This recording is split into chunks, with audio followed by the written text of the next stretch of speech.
Ушканы ескерткичине зерттөө жумуштарын жүргүзүү барысында орто гасырлык кыш ыдысынын сыныктары кеңдер табылды. Кызыл кыш ыдыс керек өнекте, бул орто гасырга тән өнектенген. Келесі сұр балчыктан жасалган кыш ыдыс, бул Хорезм жакта өндүрүлген, Хорезм жактан келсе керек.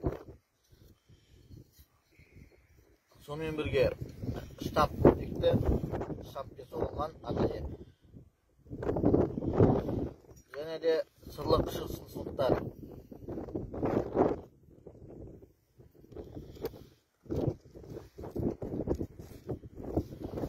Ушкан ескерткичи Улуу Сүймөк сауда жолунун басты нүктөлөрү бирөөнүн сарай болуу да мүмкүн. Онун белгиси Кытай сыйыл адамдарынын табылуу.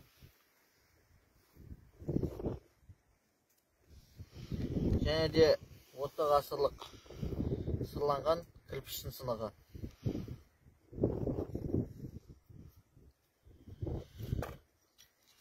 Ескерткич аумагында барлоо жумуштар барысында орто гасырлык мыс пулдар табылды.